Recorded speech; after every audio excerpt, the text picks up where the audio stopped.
little harder, stack those sats, don't stack the dollar.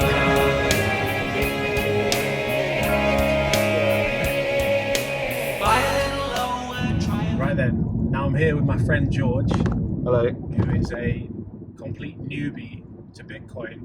Yeah. Maybe a skeptic, but basically doesn't know anything about Bitcoin. I don't know enough to be a skeptic or not. Doesn't know enough to buy any, let's put it that way. Yeah. So I'm going to quiz him. I've got 10 questions regarding Bitcoin, and I'm going to ask him the questions at the start, see how he gets on.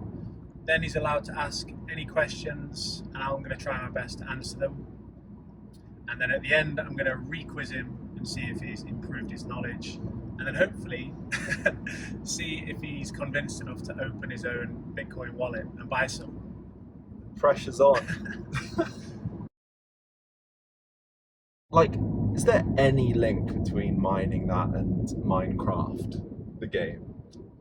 Like, has there ever been a link between that? Like, is there... Some of the more popular meme coins, there's fart coin. Okay. Like farmers and whatnot, Yeah. were robbing banks just to get their own money out of the bank. And the bank was wow. saying no, we haven't got it. Yeah, yeah, Which I find fascinating. It's like, who is Satoshi? yeah.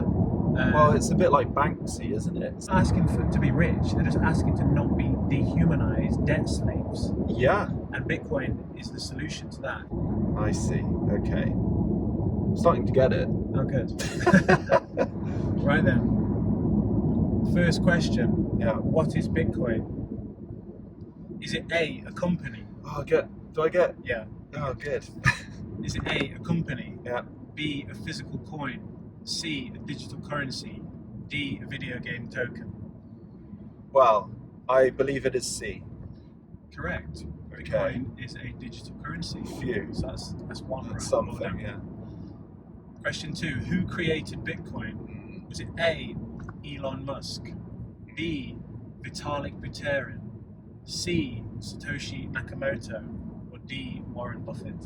C. Gotta go with the Japanese. Gotta be the Japanese guy.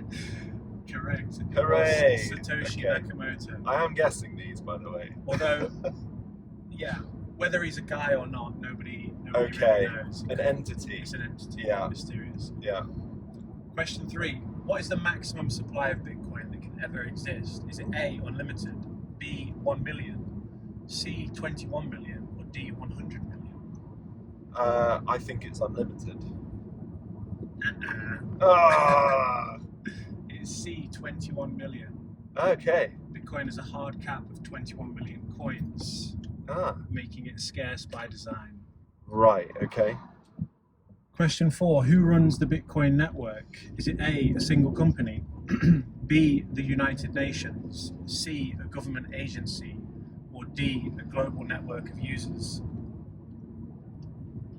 Who runs it? Yeah. Well, if it's made by one particular guy, then it's probably his company. So you're going for A? Yeah. Is D, a global network of users? The Bitcoin network is decentralized. Right. Okay. It's run by thousands of independent computers called nodes and miners all around the world. Okay. Question 5. What is a Bitcoin wallet used for? A, to physically store coins. B, to store your login password.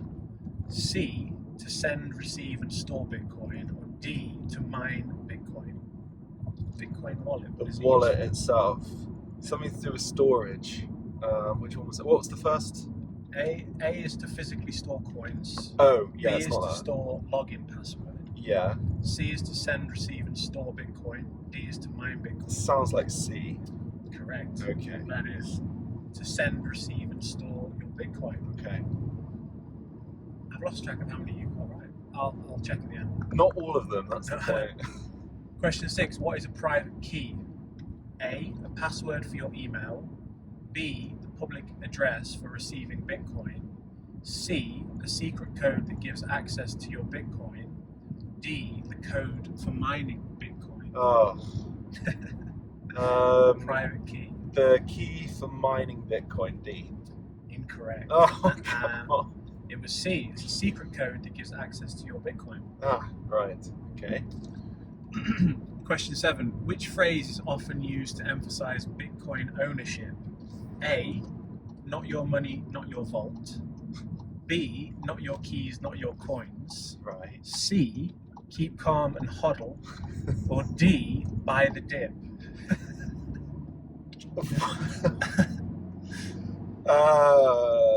What was B? Not your keys, not your coins. I like that one. Why not that That's one? correct.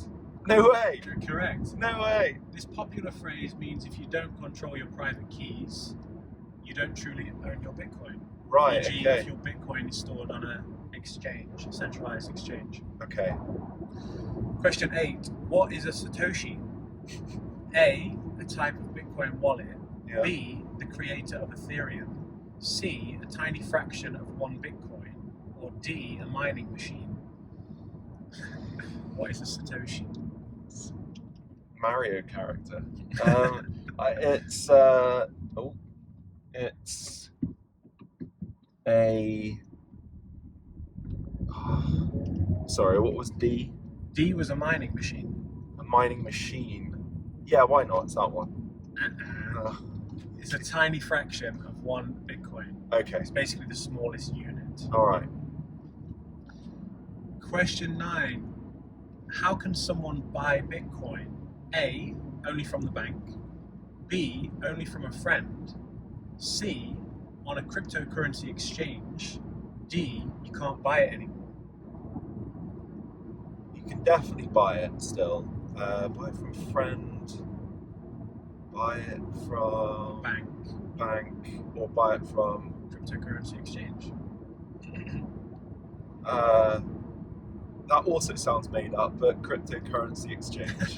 That's correct. Oh, right. Okay. That's a real thing. Okay. Last question, number 10. Right. So I got 3 wrong, I think. I think so, far. yeah. What does HODL mean? H-O-D-L. Oh, I thought. In Right. Bitcoin culture. Okay.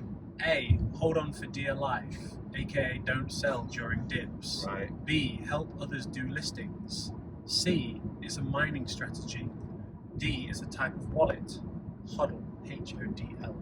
Glenn Hoddle, the famous footballing manager. Hold on for dear life. Correct. Oh. Correct. Okay. HODL started as a typo but became a meme meaning hold your Bitcoin through market ups and downs. Don't panic sell. Okay. Hold on Okay. for dear Okay. life. Right. So I didn't do so too badly. You got a 7 out of 10. Yeah. But do I actually know anything about That's a good question. what I just answered? Not really.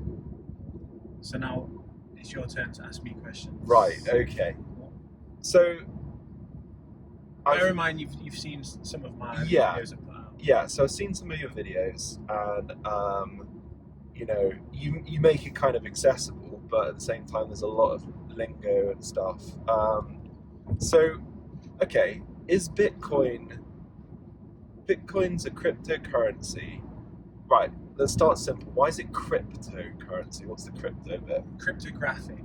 Okay. It's built on cryptographic code, as in it's a. Like cryptic. It's a form of security, based like cryptographic code. Like it's the. So it's encrypted. It's encrypted, yes. That's where the cryptic bit comes from, is Yeah, it? it stands for cryptography. Cryptography. Like Okay. it's cryptographic code, which is what makes it so secure. Okay. Okay. So it's kind of scrambled, so you can't. Pretty much. I You mean, can't from unscramble it. what I understand Yeah. is that the let me try and explain it. There's a certain security protocol which is called like a hash, which basically is a super long digit code which you wouldn't possibly be able to just figure out off the top of your head. Right. And there's only one answer to this question. Let's say question and answer. Okay. right? Sure. Yeah. And the answer to that question, which fits into the code, Yeah. is billions and billions to one in terms of possibilities. Okay. Right? and there's only one which will fit in. Yeah. Okay, into the actual chain itself that it will accept. There's only one answer. Yeah. And Bitcoin mining is basically use processing power to try and guess millions and millions and billions of these combinations. Okay. Until they find randomly this answer to this code. Right. Right. Okay. So the more processing power you've got, the more answers you can guess. Yeah. And then if you guess one of these answers and it fits, Yeah. you get a currency, a token reward, which is a Bitcoin, which is the analogy of mining. Right. So you have to put a lot of energy into mining and processing in order to find one of these cryptographic keys and crack it. Ah. And when your computer does that, Yeah. you get a tokenized currency reward, which is the Bitcoin. That makes sense? That makes sense in itself, but why? So if you want a Bitcoin, you've basically got to hack the system. Or am I getting this wrong? You've got to mine it. You've got to find one of these answers to the question, basically. Right. Or you can buy it from a miner or an exchange. Oh. Okay. So Most people nowadays, because it's got to the point where it's so advanced, Yeah. it takes a lot of processing power. yeah. You can't just mine it from your own home computer anymore. And also, Right. every 4 years, the reward for finding a block Yeah. halves. So when it's got a half-life. it's called the halving cycle. Okay. So basically, when it started in the first 4 years, or I think maybe the first year, the first reward anyway was 50 Bitcoin, right? Okay. And then after 4 years, the reward was 25 Bitcoin. Huh. And then after 4 years, it was 12.5. And now, See. we're in the current cycle we're in, it's at something like 3.125. And every 4 years, the reward is going to halve and Yeah. half. Okay. Does that make sense? Obviously, halving forever never completely gets rid of it. You just get less and less of it. You get less and less, but in the year 2140, the blockchain will be completed. Okay. So all 21 million Bitcoins will be mined by the year 2140, approximately. After that, the miners will get money from the fees they get from confirming transactions between people like me and you. Yeah. Okay. I've got more questions now Go based for on it. that. And I hope I'm giving good Right. answers. Yeah, amazing. I'm yeah, sure yeah. the people in the comments will fact check me. Go on. Well, exactly. But you're doing well as far as I'm concerned. Like, is there any link between mining that and Minecraft, the game? Like, has there ever been a link between that? Like, has anyone used Minecraft to mine Bitcoin? I don't know. There are some wacky Bitcoin miners out there. Okay. For example, Square I heads. think it's in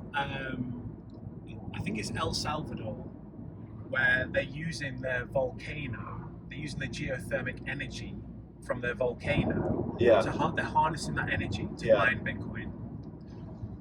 So there are some wacky Bitcoin mining setups out there.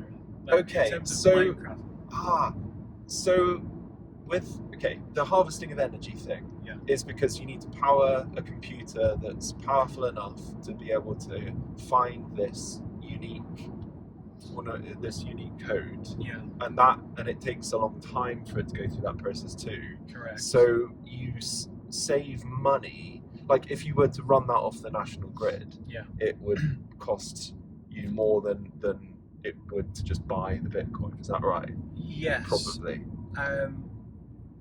Now anybody can mine. You can set up it's called a lottery miner, which is like a low-powered miner in your own house. Okay. But the processing power of that is so low, Yeah. the chances of actually finding a winning block is something like 1 every 100 years you can find one. So that's just Not viable. not Yeah. economical. Okay. But there is something built into the actual code itself, where when more and more people are mining, let me try and figure this one out. It's basically like an anti-fragile network. Okay. So what I mean by that is, if there's loads and loads of people mining at once because energy is cheap or whatever, then the costs of like the rewards for getting Yeah. transactions so become less. Yeah. But if there's, say, for example, in a few years ago, China banned Bitcoin mining, right? Okay. And a lot of the main miners were in China. Yeah. So obviously that reduced the processing, basically the overall hash rate of the network went down because a lot of the big miners were basically knocked offline. Okay. But all that did was that the reward for the miners that were on there increased. Went up, yeah. So then, if that happens, that means that me and you could potentially just run one from our garage and it would become feasible again. Got it. But then, as more and more people join the network, Yeah. the rewards go down and then it becomes infeasible for us to do it. So it's almost like an anti-fragile network. I see. Where, depending on the amount of miners versus the reward, it kind of adapts accordingly. Yeah. Yeah. So that in a way makes it a little bit more unstoppable. Got it. Okay. And so, what was Bitcoin the first one? The first of these cryptocurrencies? Technically, it wasn't the first one. Okay. There were versions of a digital currency in the 90s. It's even been thought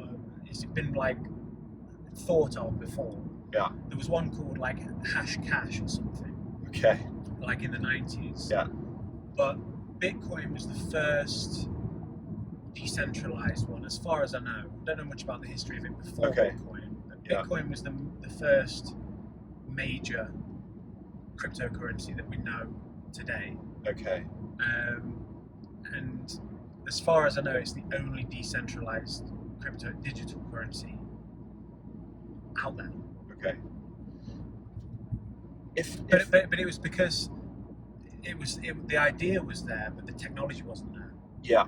Like tech and the internet and processing power and memory storage and all that has now got to the point in 2019 where it could become a reality. Sure. But people had thought about this kind of network before. It'd been not prophesized, what's the term? Like it'd been pondered over, and people thought that there could potentially be a digital currency which was decentralized. It was thought of. It just hadn't happened yet because the tech wasn't available. Sure. But now it is. And so I got a kind of a two-part question, which is like, if you've talked a lot about meme coins and as like not good, and Bitcoin is legit compared to meme coins. Maybe you can tell me like what those are, and also if I wanted to set up one of these cryptocurrencies, like what would I have to do, and what would I need to be able to do it? Well, I mean, me and you could start our own meme coin. Okay. Right. I'm not sure exactly of like. Would it have to be called a meme coin? We could call Is that not like a derogatory term? It's like not. It is not in a way. good to I be a mean, meme. the other term for meme coins is shit coins. Right. They're literally just. There's no utility in them. Right. There are some coins which there is a utility in them. Yeah. Bitcoin, the characteristics that make it unique is it's decentralized because there is no single entity or company which is running the show and making decisions. Yeah. And it's also secure because it's backed by tens of thousands of nodes all around the world. So it's a secure network. Yeah. There are other coins which aren't decentralized, but they might be able to process, say, hundreds of thousands more transactions per second quicker and cheaper than Bitcoin. So it depends on your utility. Okay. But in terms of having a decentralized and secure coin, which some would say are the most important characteristics, then Bitcoin is the one. There's no other decentralized coin out there. A meme coin doesn't really have any utility whatsoever. It's a meme, basically. It's like it's a joke. It's a joke that people buy into. That's as far as I can tell. Like me and you. So is it worth anything? I mean, it's worth what people put in. Like me, if I was a celebrity, and me and you created a coin, right? I could put I'm gonna make TC coin. Yeah. Right. And buy it now, everybody. Yeah. And the amount of money that people put in from my public profile will be how much the coin is worth. Now the risk of that is it's completely owned by me. Yeah. I could have pre-mined and saved 80% of the coins and given half of them to you because you're my mate. Sure. And then at any point I could just withdraw and sell my coins, and everybody loses all their money, which is what they're seeing a lot of at the minute. So you're using your status in society, like your notoriety, your fame, to create something, but get the interest in there to make this coin a thing. Yeah, and people buy onto them thinking, oh, this is a funny meme, I can make some money off this. Oh yeah. So I'm going to get into it. It's a form of gambling, basically. It's just an unregulated form of like Wild West. Literally Wild West. And like they don't last long, I suppose. No, I mean some of the more popular meme coins. There's fart coin. Okay. Great. There's tit coin. Is there? Okay. There's others as well. What's Dogecoin? Dogecoin is Elon Musk's meme coin, which he made. Oh. Which again is just like it was based on a meme. Doge. Yeah, like the Doge thing. He can just create as many coins as he wants, but that one seems to have got legs. I don't know why, but again, it's purely people invested in just to make some cash. Whereas the beauty of Bitcoin is different. It's not just like a money making scheme that you're then going to sell for a lesser currency. Yeah. And okay, so if we wanted to set one up, would we need a certain amount of tech and like money to start it up? Probably, I'm not sure. That kind of world is a completely alternate world because I'm Bitcoin only. Yeah, sure. So I'm not sure entirely. Okay, fine. But yeah, it's feasible. Me and you could start our own meme coin. Right. We wouldn't have to be celebrities. It's just the fact that nobody would care. Nobody would care. Nobody would buy it. Okay, fine. So it's like starting a band, putting your music out, but if you've got no audience, then it's not going to go anywhere. Exactly. And there's no utility either. And just tell me again, what does utility mean in this case? Use. Right. So, for example, like there are some coins out there, like XRP is another cryptocurrency coin. Okay. Right. That has got super fast and high volume transaction speed. Okay. That would even be, in terms of volume and cost, it could beat MasterCard and Visa kind of thing. Right. So that's the utility of that. It could be like instantaneous, cheap digital currency, like exchange, on a global scale. That's the utility in that, but it's not decentralized. Yeah. So it's run by a company as well. Yeah. So it depends which of the characteristics you value more. Yeah. So what are the kind of people that invest in Bitcoin then? Are they quite wide reaching, or in terms of like backgrounds and interests, or are they mostly united by this sort of desire to move away from traditional like banking systems and to like and they like this decentralized kind of equal playing field? I think from what I see, a lot of the people that are Bitcoin advocates, they were very kind of libertarian. It was a very libertarian, almost like anti-bank, anti-establishment, almost anarchist kind of to start with. Okay. In fact, one of the interesting things, it kind of spawned from the whole, the bank bailout thing in like 2008. Yeah. It was the financial crash, and basically instead of the banks failing like they should have because they've made some bad moves, they were bailed out, and they still got their bonuses. And this was the whole like Occupy Wall Street movement. Okay. Yeah. A lot of people were like, "Hang on, this whole system is rigged against us." Do you know? So there was that sentiment, and what's interesting is there's something called the Genesis block. Mate, the law around Bitcoin is mental. You would actually love it. But there's something called the Genesis block, which was the first block mined by Satoshi.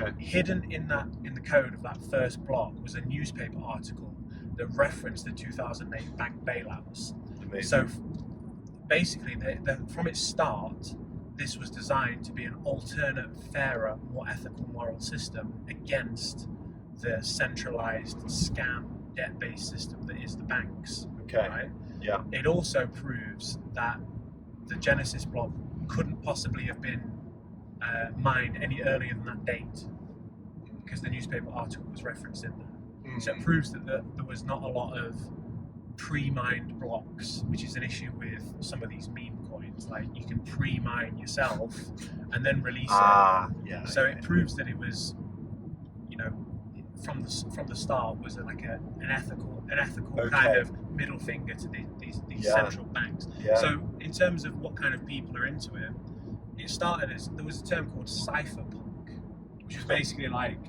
nerds online that were like anti-system, that were trying to find basically a way to find an electronic cash system that could be completely peer-to-peer, which didn't need those banks involved. Yeah. So to start with, it was that, but a lot of the people that are in the scene now, they are very much aware of how rotten the fiat system is and the banks are. Yeah. How it's basically just, they have an unlimited printing press that they can fire up at will, which is an unfair system rigged against me and you, and they hate it, and they're trying to find a more ethical way to get those out of the picture, basically. Right. Okay. I mean, there must be some that are just like, I just want money. Yeah, there are some. I do see there's two different types of people. There's people that are into the crypto world. Yeah. That are just trading whatever in order to get rich, and there are people that are getting rich from certain things. But then there are the kind of people that are looking for a better place to store their wealth. Yeah.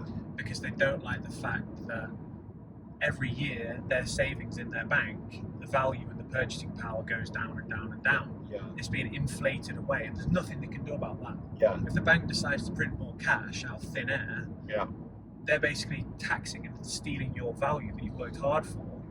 So they're looking for an alternate or a safer place to store value, and for a lot of the time, it was gold and silver. Yeah. And assets, and or just like real estate, hiding it under your bed. That kind of stuff. But even if you hide cash under your bed, there's still a flaw within the actual currency itself. Yes, because it's still linked to a bank. So there's the other half, which is the one I'm most attracted to and that I relate to most, is they're looking for a more fairer, better store of value. Yeah. Which is why sometimes Bitcoin is called a digital gold. Right. Okay. Because it's it's naturally deflationary rather than inflationary. Right. For example, if I had £10,000 in the bank, pounds, in 10 years' time, I'd still have £10,000, but the purchasing power would be less. The value would be less. Okay. Because they've just, as they print more money, it dilutes the value of an individual pound. Yeah. So the purchasing power is less. I.e., when my granddad was alive, he could buy a house for 30,000 quid. Right? Yeah. Now they'd barely get you a deposit on the house. Let alone a house. Sure. It's still a house, but the value of the pound has gone down so much. Purchasing power is going down. So it's inflationary. Yeah. Bitcoin is deflationary because there's only a finite amount of coins that can ever be in circulation. Okay. And as more and more people want it, if you had one Bitcoin 10 years ago, that would be worth 25 quid. If you had one Bitcoin now, it's worth 100,000 quid. Okay. Right? So it's deflationary. So the value goes up over time. Yeah. And a free market naturally is deflationary. Just look at like technology, right? This is a normal industry. 10 years ago, how much did it cost to buy a terabyte hard drive? Like 1,000 quid probably. Yeah. Now it's 100 quid. Yeah. And in 10 years' time, a terabyte would be like a quid. Yeah. Like, it's deflationally. Like, that's how it should be. Yeah. As technology advances and things get easier and easier to build, things get cheaper. It should be deflationary, but it's not. Yeah. Like, we live in an inflationary system, which is not how it should be, and looking for a solution. Yeah. And some people would say Bitcoin is that solution. Yeah. And it seems to be it's a control thing as well, a sense of like, because I was thinking of a parallel to maybe the current sort of situation with pensions. You know, I've talked to my wife about pensions, and she has a kind of mixed view of them. I've always been told that, you know, always try and pay into your pension because it will serve you well when you're older. But she's got much more skeptical and sort of thinks that, well, we don't know what the landscape's going to be like in the future, and maybe that pension that you're paying into won't be worth anything in the end, for the various reasons. Yeah. And so when it comes to, so again, there's this lack of control, like what is happening to the money that you're putting into stuff. And we seem to be living in this world where there is a definite possibility that we're going to just lose it. It's just going to evaporate. Mm-hmm. And that doesn't seem fair. Correct, I agree. So this kind of system mitigates that, or provides an alternative. Well, you take custody for your own wealth. It doesn't rely on a third party. You hold your own wealth. Yeah. You hold your own coins. Yeah. But one of the issues which people have brought up as well is the issue of debanking, which is basically like, I don't know if you remember the whole like Canadian trucker protest, where I can't remember exactly what they were protesting, but some kind of protest where these truckers went out and basically blocked the streets and protested against some kind of government decision. Okay. Which you should be allowed to do, you know. But what happened was that the government debanked those protesters. They basically just switched off their bank accounts. What? Yeah, like it's a legitimate issue. If it's a tool which can be used against you, if you're any kind of dissident, then you can be debanked. And there's been many instances of people being thrown out of the banking system, just not allowed to trade at all. And what have you got to? What steps can you take if that happens? I mean, there's also, like, I was reading about only a couple of years ago in Lebanon, they reached a point of hyperinflation, which is basically where the money printing, the economy got so wrecked that people's like savings were just being inflated away like 50%, like a week or something. It was crazy, basically. So people were literally getting to the point where they were going to the banks and saying, we need to have our cash now. The banks weren't giving it to them. So the average Joe in the street, like farmers and whatnot, were robbing banks just to get their own money out of the bank. And the bank was saying, no, we haven't got it. Yeah. Like, the banks are set up to the point where they actually don't have everybody's cash in the vault. Yeah. Like, it's set up to a point where they only need a certain fraction in their vault. So if everybody at once came to take their money, we wouldn't have it. Yeah. So, well, I used to work in the bank. Yeah. And this is in my teenage years, and so I was just a cashier or whatever. But yeah, I know that from, in terms of like an average branch of a bank, you've got a vault at the back, yeah, but it's barely worth locking, because in that massive safe that you see at the back, there's a tiny little box that has the overflow cash in it. Right. And maybe you'll take in a big wad of cash from some company that deals in cash mostly. Yeah. You'll take that in, you'll get like a big bag that's there, but you very quickly kind of get rid of that because you've got to send it off. Yeah.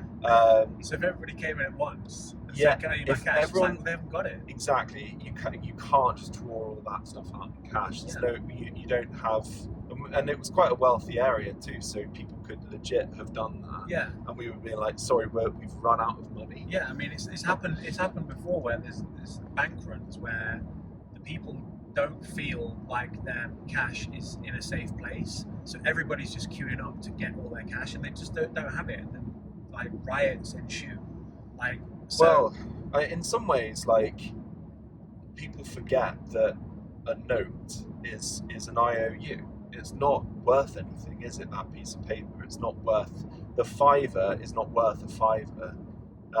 It's an IOU to the bank says I'll pay you the equivalent of that. Yeah. So I guess it's as soon as we swap to that system from like trading like for like, you know, pig for amount of crops or whatever, which actually has like a inherent value to it. Yeah.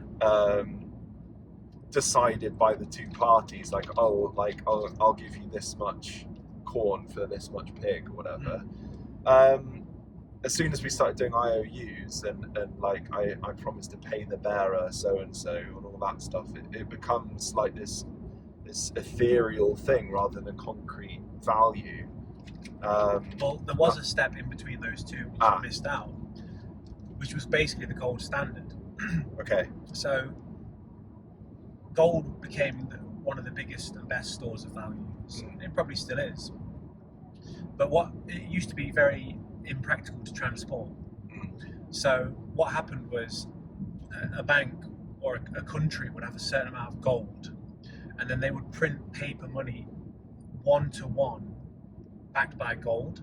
Okay. The amount of gold that they had. This was called the gold standard. Right. So then if I wanted to travel with £1 million worth of cash, of money, currency, instead of carrying £1 million worth of gold across countries or whatever, I would just take that cash and then I would exchange it back. This is called the gold standard. I see. And you used to be able to do that. Yeah. Where you could take your cash into a bank and then get the gold back for it. Right? That was fine. There's not really many issues with that because it's still 1-to-1 backed. Yeah. But I think it was in America in like '71. There was something called, I can't remember the name exactly. It was President Nixon basically took America off the gold standard. So now the money didn't need to be backed by gold. I think at the time they changed it to like backed by oil or something different. It's called the petrodollar. Oh. But basically now we're in the stage where it's not backed by anything anymore. So it's chaos. It's basically chaos, right? And if you like Fort Knox in America, which is where like America's gold is meant to be, hasn't been audited for like 50 years, right? And even like the Bank of England, like the other day, there was the statement they put out because people were saying, well, how much gold have you got in the Bank of England? They were like, oh, well, you know, it's hard. We need to get this new software to like try. They were basically bluffing and basically like, trust me, bro. Like we've got the gold there, but nobody's seen it. Like it's literally just trust me, bro. That's it. It's backed by trust. So the weapons of mass destruction are definitely there. Yeah, exactly. Like, yeah, trust me, bro. Like, the whole thing is literally pathetic. Okay. So now they're just printing cash at will, like however they want, and it's just. I mean, the debt is so insane now. It's in like the trillions and trillions. It's like, it's just beyond absurdity now, backed by nothing other than just like trust and war. So, okay, hypothetically, what would happen if everyone decided to invest in Bitcoin? Like, should we say a whole country? There are countries that are. I mean, there's already countries that are beginning to invest in it. Right. There's already countries like America that are saying they're going to have a strategic Bitcoin reserve, which is basically where they're going to move their currency over to like a Bitcoin standard rather than a gold standard. Or which doesn't mean anything anymore. Yeah. Yeah. The gold standard would still be better than whatever it is now. At least it's I see what you're saying. What I mean? Yeah, not the current thing. But if everybody all at once, let's say all countries decided to start buying as much Bitcoin as they possibly could, there would be such a supply shock that the price would just skyrocket. I see. And one coin would be worth $1 million, $2 million. Because of its finite nature, the more and more people that want it, it means that the value or the potential value is, you can't even really put a price on it. So you'd start Bitcoin too? You mean, would you start an alternate blockchain? I don't know, because we need to talk about that. Okay, but yeah, fine. I mean, once one's run out, you start a new one. That's usually what people do with anything. The thing is that you use one up, you start another one. Well, the thing is that Bitcoin is backed by the network of users. Yes. And the Bitcoin network itself, which is called the blockchain, yeah, the whole decentralized network is literally the largest, most powerful computer network in the world by far. Okay. I can't remember what somebody likened it to. It's something like 20 nuclear reactors or something in this decentralized network. Okay. So if you had another network start up and you lost some of those miners and nodes and they went to an alternate blockchain, Yeah. then the original Bitcoin would lose its hash rate and its power. So it would it wouldn't make any sense for them to do that, I don't think. Right. So does there come a point, I'm probably missing something here, but does there come a point where that the Bitcoin network of people who've invested like becomes completely saturated and no one else is allowed in? So you get this like finite club of people that have it. The majority of people that hold Bitcoin are individuals. Yeah. So all those individuals, like you know the concept of the infinity hotel, where you've got an infinite amount of rooms in this hotel, and there's someone occupying every room. Okay. But then because it's infinite, you just add another person in, and because it's infinite rooms, somehow you can do infinity plus one and infinity plus two because it's infinity. So there's always going to be a room for them, even though it's like a paradox. So can you keep adding people? Can people keep buying into yes, it? because it's the most divisible currency ever. Because one Bitcoin can be divided into 100 million individual units. Okay. Which are called Satoshis, which if you remember from your question. Oh yes, I do. Yeah. And The Mario basically, character, yeah. one Bitcoin can be split into 100 million units. I can send you one Satoshi if I want, which is worth way less than a penny. Yeah, right? Sure. So if you imagine 100 million times 21 million, yeah. I don't know what it is, but it's billions or trillions or something of potential units. So in terms of there not being enough to go around for the everyday Joe to have a usage for it, I don't think so, because there's trillions of and if you units. sent me a Satoshi, it's not worth a lot. It's not really much of an investment from the outset. Like if I held on to that for long enough, if your deflationary theory is correct, then it's going to be worth more in the future. Yeah. So it's worth investing even the smallest amount. Yeah, you can invest £5 or whatever. It's like being a stakeholder in a company, right? Pretty much, but you're allowed to put whatever stake in you want. Yeah. So I mean, you can buy as many shares as you like. Yes, in a way, and the shares are like you can buy 100 millionth of a share. Yes, sure. So it's not like I'm too late to buy because it's already £100,000 for 100,000. I see. Coin. Yeah. You don't have to buy one. You can buy 100 millionth of one. I think that's the problem I have, like conceptually, is thinking of. I still can't help but think of a coin as this solid metal thing. Yeah. And buying a bit of, like, you can't have a bit of a 1 penny piece. Yeah. So I feel like you can't have a bit of a coin. That makes sense. So if you think of it like a Bitcoin is a pound. Yeah. And a Satoshi is a penny. Yeah. But you can fit 100 million pennies into this £1. It's that yeah, way of doing exactly. It, really. So there's a big coin, but it can be broken down into smaller coins. Exactly. Yeah, sure. I see. Okay. I'm starting to get it. Oh, good.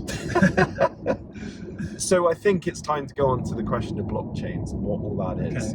Okay. Full disclosure, I did listen to the podcast on the crypto queen, and what I remember from that, because a lot of it I've forgotten, but I can't remember what her coin was called, but she headed up this thing. Mm-hmm. She got, like you were saying earlier, a lot of people interested, probably a meme coin then. High profile people were interested, and they had a launch date, and they had this blockchain thing in place, but or maybe they didn't. Maybe that was the problem. They never actually. They were telling everyone they had a blockchain, but they didn't. And that meant that, as far as I remember, the price, the value of their coin could fluctuate like indefinitely, and there was no control over it. Mhm. In other words, the people that made it could completely exploit it and Yeah. make their own money out of it, but everyone else loses out. That's basically a meme coin. Yeah. So without the blockchain, it's just a mockery of a thing. But she got all the way to launch day with people investing, hundreds of thousands all over the world, and then she disappeared on the day that she was meant to release it. And I guess that's why I was wondering. Did she take their money? Well, she didn't, because it's suggested that there was some kind of mafia behind it, and so she was actually in trouble to the point at which they reckon she's hidden herself by changing her gender and having facial reconstruction, and then she's like in the ether somewhere. But that was a few years ago when I listened to this. So anyway, I know a blockchain is like the most important thing for legitimizing a cryptocurrency. I also know that it is I'm wondering about this whole question of investing in it before the day of its release, before the day it actually becomes accessible or something. Can you tell me a bit about the blockchain thing, and then anything else around that? That idea of like a pre-sale or a pre-mining, that's all meme coin stuff. Yeah. And it can be exploited, as you say. And as I said, the beauty of Bitcoin is that you know full well that in the Genesis block, which is the first block mined, it cannot have been any time before that newspaper article, which he encoded into the code. It couldn't have been any time before that, because that newspaper article wasn't out yet. So that proves that none of no Bitcoin could have been pre-mined. I see. Therefore, there isn't just some dude sat there in the secret, like with an extra 10 million Bitcoin pre-mined and then released it into the world. He's going to just pull those coins. Right. This shows, as I was saying before, that it's more of a fairer system. Not based on one person's desire to make loads of money. I mean, there were coins. Satoshi does have coins. Yeah. But since he disappeared off the net, which was, I can't remember exactly, but it was after like about 1 or 2 years, those wallets haven't been touched. Okay. So they're just sat there. So they're effectively like out of action, which makes Bitcoin even more finite, because those coins are out of action. I see. Now some people theorize and say, well, is he going to come back at some point? Some say, I don't think so. No. As in, he like no one knows where he is physically. No one knows who he is. Oh. Or I mean, there's theories. Hence when you said he's an entity. Pseudonym, yeah. Like some people would say, some people would say, okay, Satoshi is like some kind of Robin Hood character who put this code out there as a gift to the world, and then just disappeared into the shadows, and then that's it. And he might have even burned all his coins, and he's not going to profit whatsoever. It's some kind of altruistic move into the world. Some people would even say that, well, it's some NSA or CIA op kind of thing. But at the same time, like, Bitcoin is already out there in the world, so it's unstoppable now. It's a protocol. It's like email or the internet or anything like that. It's unstoppable. The technology exists. People are using it. And even if, let's say, those coins were to be sold, then the market would just absorb them and people would just buy them up, and there would be a downwards trend of the price. But then eventually they would come back up again, and they would just be back in circulation. So, I mean, I don't know. That's something which I find fascinating. It's like, who is Satoshi? Well, it's a bit like Banksy, isn't it? It's like there was I made a short documentary during a course I was doing with some friends in Bristol on Bristol graffiti culture, and going around talking to people about various graffiti artists, but specific, obviously, mainly Banksy, And around that time, like, we'd heard that Banksy may not just be one person; it might be Could be a a group, collective. Yeah. And they were like, "No, it's a guy, Yeah. and we know him, and he's a cool guy, and he just, he's just remaining anonymous for as long as he can, basically, and we all respect that. But it's not some like mystical supernatural being or group or cult group. It's just some guy who's a bit, he's an artist. I mean, it's possible. I mean, but it's that whole, as I was saying, that whole scene, that like cypherpunk scene, of like, that was quite anarchist and libertarian. There was a definite movement around the time. Yeah. I was only a young lad at the time, but they were definitely trying to make, like, individuals were trying to make digital, decentralized currencies. Yeah. And I think the only way for Bitcoin to truly succeed is if it is decentralized. So whoever Satoshi is had to make that move for it to be successful. Otherwise, you'd just be the most famous, richest person on earth, and it'd be too likely to be corrupted. Yeah, and it doesn't seem to be in the spirit of the whole point of Bitcoin. Like in the first place. any institution that has got a head seems to eventually be infiltrated and corrupted. Sure. But a more decentralized network has got a bit more is the word versatility? It's a bit more versatile to corruption because you don't know who to. Susceptible. There's no head. Yeah, it's okay. And it is one of the only successful things that is completely decentralized, right? We don't have decentralized government. We don't know how to govern people. Yeah. Because that's like Marx's communism. I mean, right? you can tell it is quite a libertarian idea, because it's basically like, you look after your own shit, you look after your own coins. We don't need any banks or institutions. I'm going to self-custody these things. I'm going to take responsibility for myself and my wealth. So it is quite libertarian at its core. It's like far left, but also it's money, basically. So it's capitalist potentially, and therefore like towards the right, and also that idea it's of free. like, it's definitely free market. So I agree. Yeah, it's capitalist, but it's a free, fairer market. Sure, but is it you talking about like you take ownership over your own currency, your own sort of value, is taken to an extreme. Is the same mentality as someone going off into the woods to live alone with a shotgun and a squirrel hat or a raccoon hat and not talking to anyone, which is the opposite of community, right?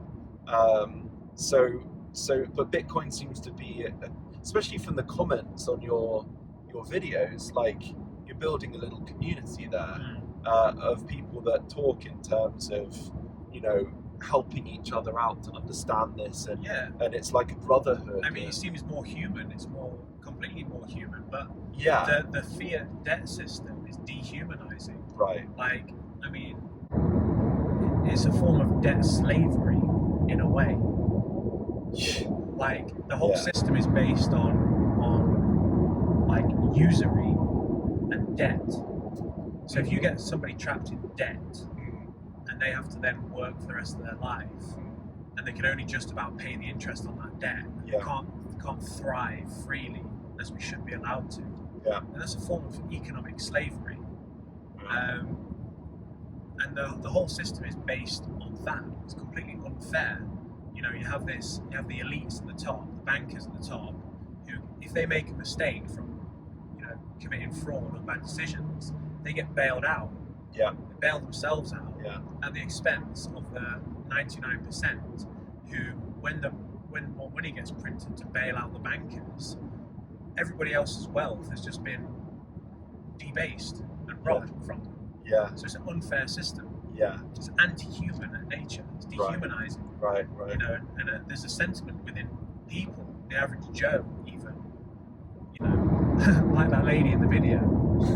You know, that they realise something that's not right, and they're not asking to be rich. They're just asking to not be dehumanized debt slaves. Yeah. And Bitcoin is the solution to that, as far as Well, I'm concerned. and she was really good because she highlighted the absurdity of the whole thing with the whole egg analogy. Yeah, exactly. It's like it comes out of chicken's mum. Exactly, it's a good analogy. How can you triple the price of it? It's a good analogy. It works. It doesn't make sense. Yeah. It doesn't make sense. Yeah.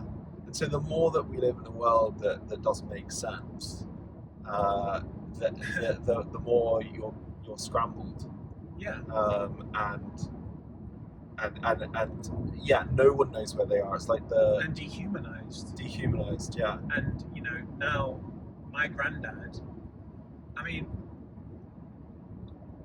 I'm reading a book in the minute called Usury in Christendom.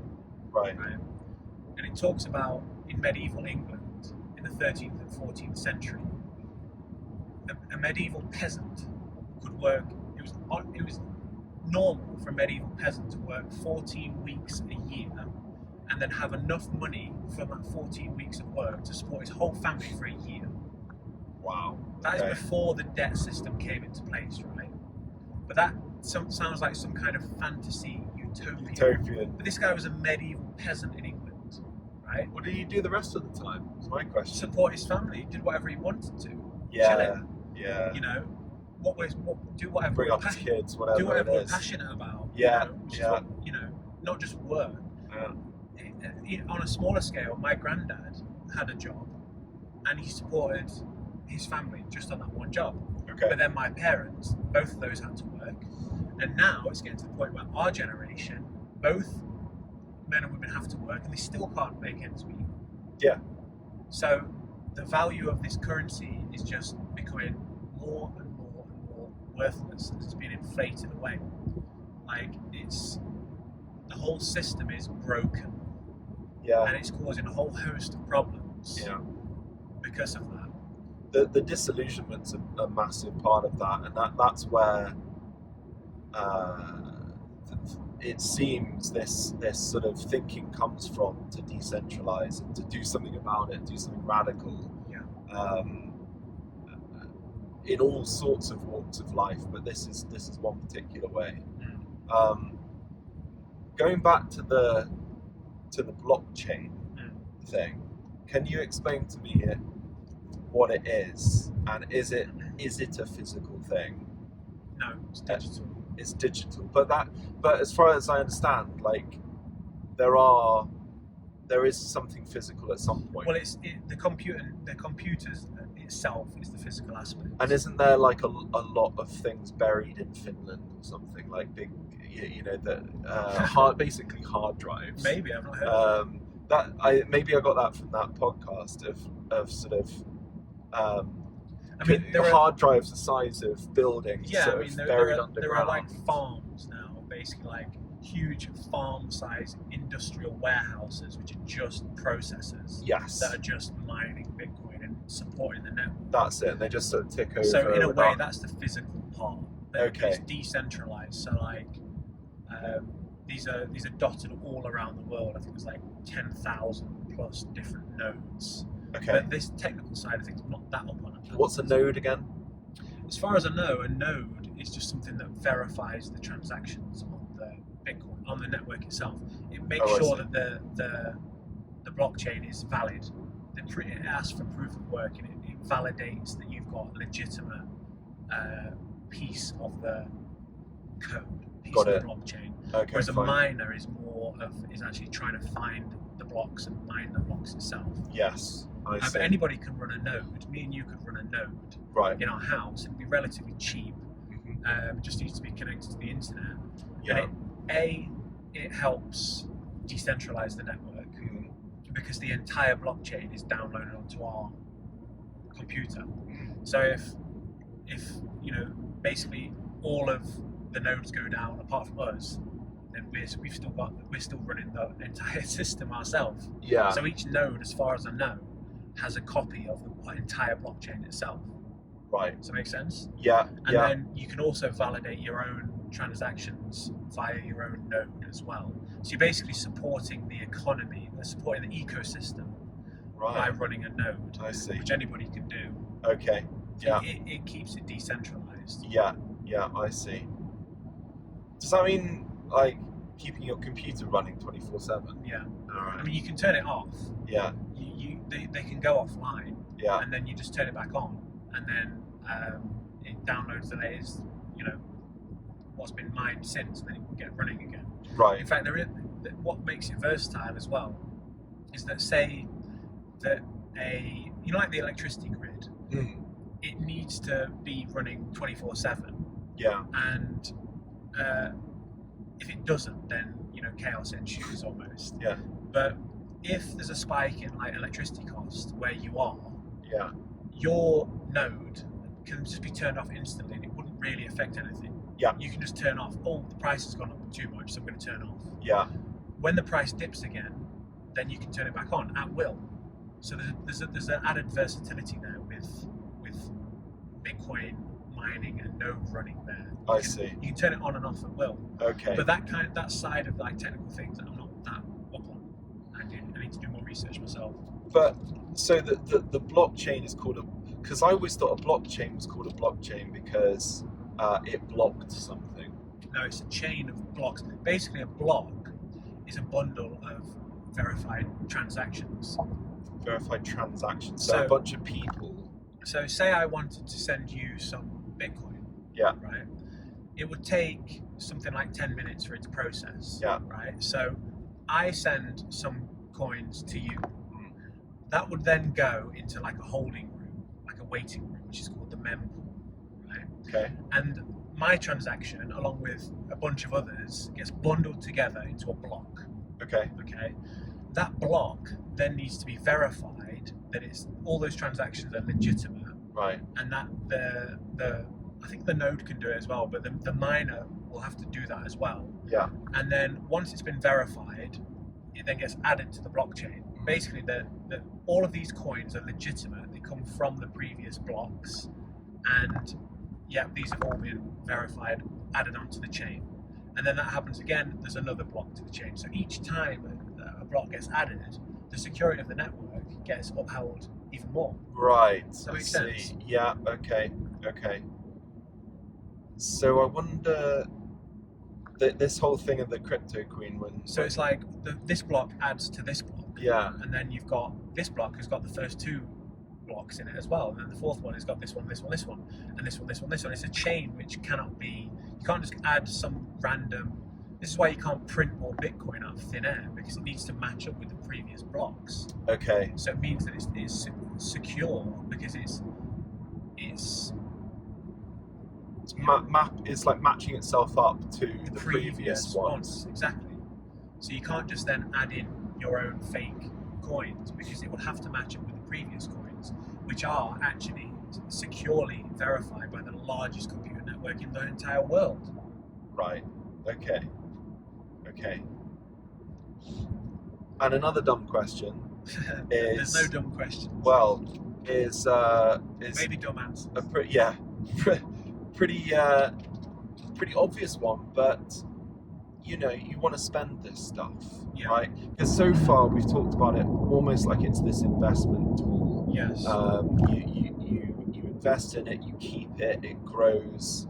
One day, a rainy day, you might want to spend some of it. Yeah. Like how accessible is it as a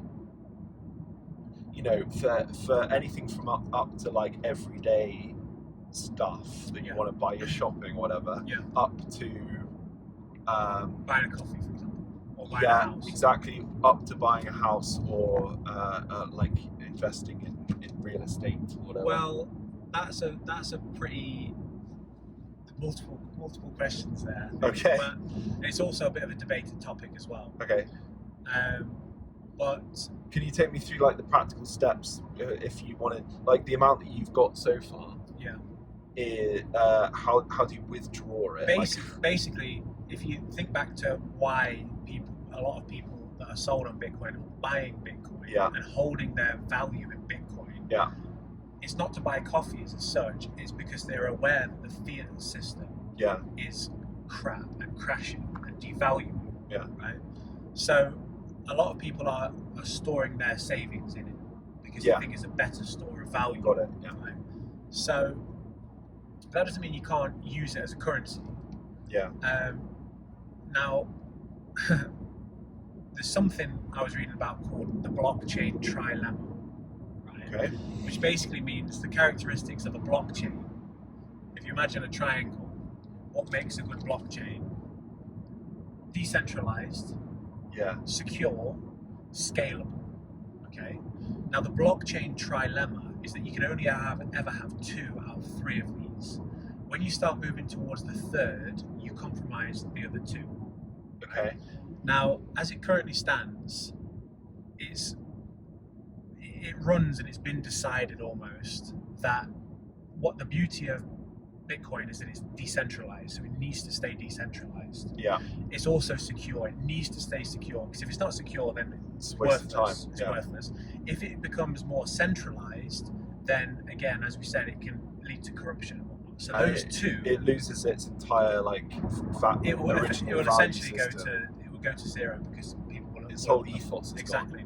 So those are the 2 characteristics that it needs to stay Yeah. hard on. gone. Sure. The third thing is scalability. Okay. Now, this is a whole other thing. When you start to scale Bitcoin, now how you scale Bitcoin is you can increase the block size of those blocks that we were saying, right? Yeah. Now, at the minute, this was a whole thing, right? And I'm just reading about this right now, but there was literally like a civil war in the whole Bitcoin war in like Wow. 2017. Okay. It was called like the block size war, block size debate, and it was like, looked like it was chaos. People were debating over this block size thing, right? Yeah. People were saying for Bitcoin to scale and rival MasterCard and Visa, Yeah. we need to increase the block size because if at the minute, if we can only bundle, say, however many it is, a dozen or so transactions per block, when more and more people want to use it to buy coffee or buy whatever, then it did actually create so much congestion on the network that the waiting times were like days and days, which was basically not good. Or the fees went up to like pounds and dollars worth, which is again not good because you don't want to buy a £5 coffee and spend £5 in fees. No. So this was a whole thing. Now, the idea was that if you were to increase the block size, it would compromise security of the network. Yeah. And also, if you were to increase the block size, it would centralize the network more as well. Because if you think of it this way, if let's say you increase the block size to in the gigs, or it would take so much hardware, so much processing power, that it would centralize the miners and the node runners to the point of it would only be the industrialists that could run it, and it basically the network would be almost hijacked. Yeah. Now I'm only just reading about this stuff at the minute, so I'm not giving the best explanation, but this is what a lot of people were saying at the time. Yeah. They said we need to keep the block size small because it keeps it decentralized. It means that anybody can then mine and run nodes. Okay. Because that if we lose that, we've lost everything, right? Yeah. And there's also something to do with the bigger the block size, the more kind of like spam or other kind of crap on the network, which I don't know much about. Is this way it works? It is, isn't it? Watch this. Cheeky illegal U-turn. There we go. So, in terms of scalability, scaling the blockchain itself, Yeah. it was decided almost in like a decentralized decision of which miners want to run which software. You know, it was kind of consensus that the block size is going to be kept small because it keeps the security and it keeps the decentralization of the network. Okay. Then, okay, we need a solution then if we want to be buying coffee with it. Yeah. Now what we have is we have other layers on top of the blockchain, which are built on top of the blockchain, Right. which are called pegged to this blockchain. Okay. Now, one of which is the Lightning Network. Now, the Lightning Network is basically enables micro payments, super fast micro payments, low fees. Now, how it works is basically if I want to send you £5, or if I want to buy a coffee in a shop, I will use the Lightning Network, and it basically opens a chain between me and you. So it opens a separate chain between me and you. So I yes. send you a quid, you send me a quid, Yeah. and then whenever either of us wants to cash out, Yeah. when we cash out and want to send that Bitcoin to our wallets, Yeah. then it will settle on chain, on the actual blockchain itself. All of those micropayments itself were above, they're called off-chain. Got it. So that is a solution to the scaling problem that Yeah. they're using at the minute. Yeah. So I can go into a shop if it accepts Bitcoin payments, and I will 9 times out of 10 just do a Lightning payment because it's quick, it's cheap, and that's the solution to scaling basically. But in terms of buying a house, did you say buying a house, that kind of thing? Sure. Yeah. I think as it becomes more and more adopted, then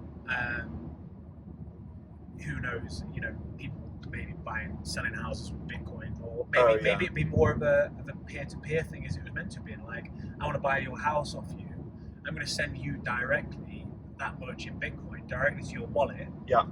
And you know, on paper, I've given you a quid for your house or something. I don't know. I imagine, like, because there's this whole, I don't know why I keep bringing up Bristol, but Bristol has the Bristol coin, and I think there's some other towns that have this coin that is there to encourage locals to spend money in their city. Interesting. Not to go away and spend it in other places. So they're investing in the infrastructure of their own town. And I wonder whether there might be a case for Bitcoin to create things that can only be bought with Bitcoin, a bit like tokens in a arcade. You could have tokens, like you could have second layer tokens, backed by Bitcoin. Right. Okay.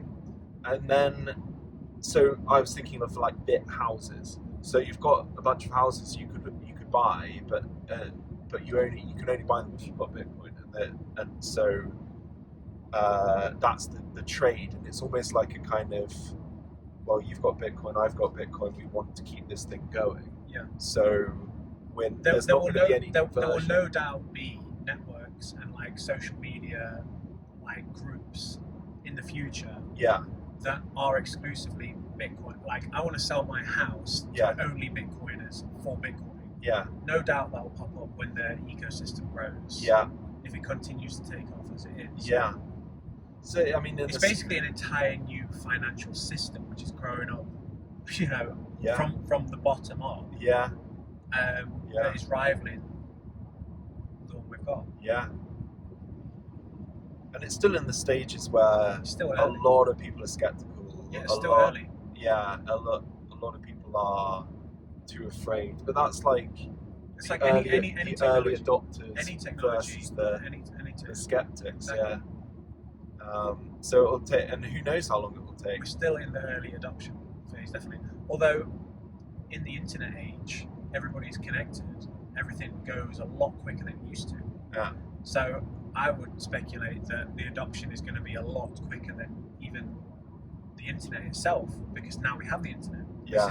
This was born on the internet. Yeah. It's for the internet. So and now we have the entire internet network already in place. The adoption of an internet-born, internet-native currency is probably going to kick off fast when it does kick off. And we're already seeing entire countries, institutions saying we want in on this.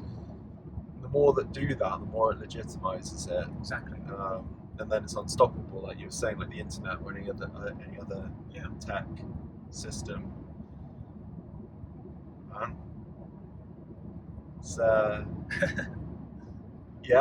It's it's surprising how like comprehensible it is. Like, I can understand it without too much effort.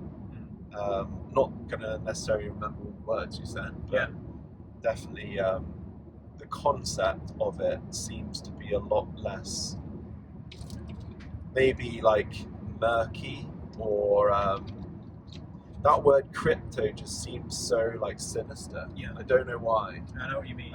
It's almost like, I'm hiding something. Crypto. Yeah, exactly. Crypto that. exactly. It's like a fake this. Yeah, and it's associated with that murky world of the like uber rich and like doesn't seem to be trusted. But it seems to me to actually be founded on the opposite of that.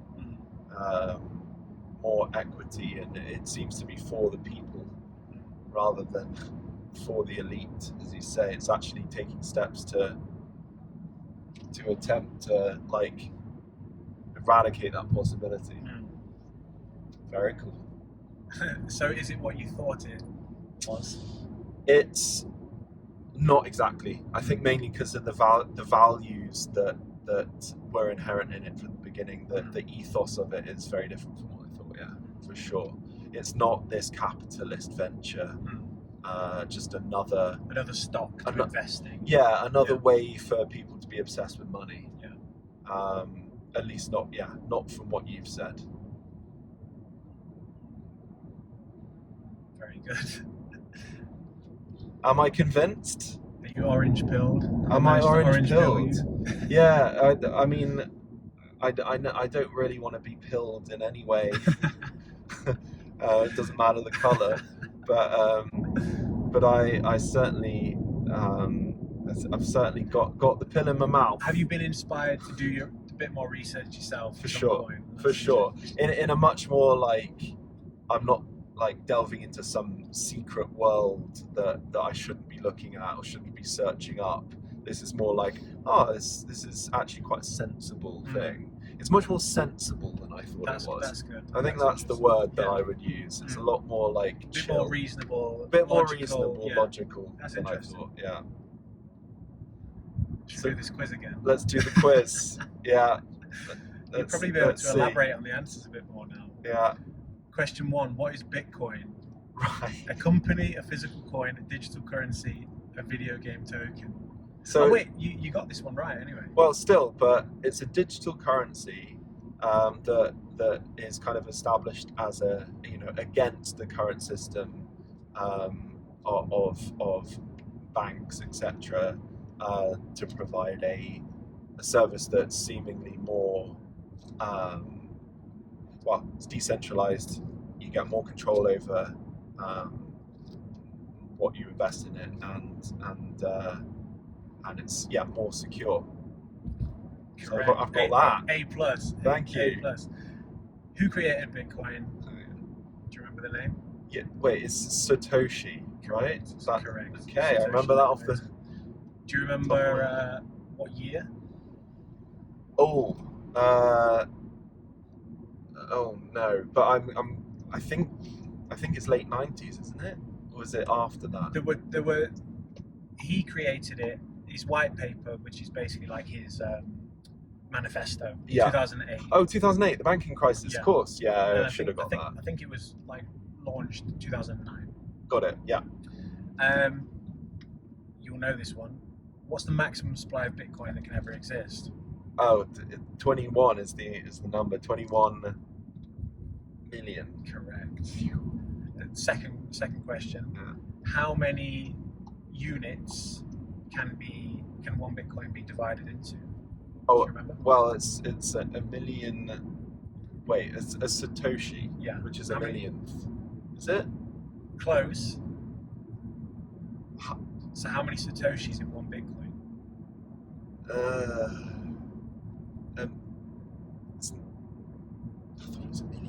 I thought it was a million until somebody corrected me. Actually, what is it? It's 100 million. That was 100 million. Yeah. Oh, okay. Only 100 million out. 99 million out. Who runs the Bitcoin network? I'm going to give you the options on this one. The users, whoever is using it. Yeah. Correct. Global network. Yeah. Users. Global network of users. You got this one. What's Bitcoin wallet used for? Oh yeah, I said it like the trading, the buying, the selling, Send receive. Yeah, send receive. Yeah. What is a private key? That is the thing that is unique to you as a user, and it unlocks your Access to your access. Yeah. Which phrase is often used to emphasize Bitcoin ownership?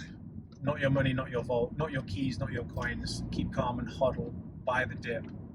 It's not your keys, not not your coins. Exactly. Which Yeah. basically means look after your own wealth. Yeah. Do you Or your phrase was by the dip until the recent one. That's correct. Yeah.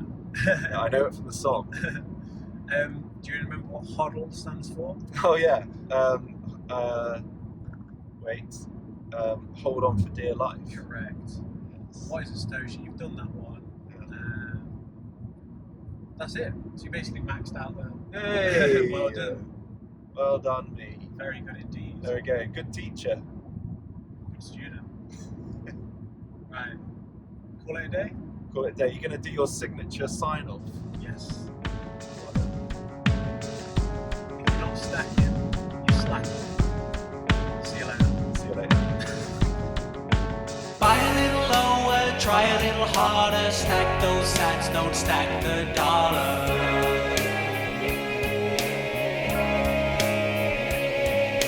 Buy a little lower, try a little harder. Stack those sats, don't stack the dollar.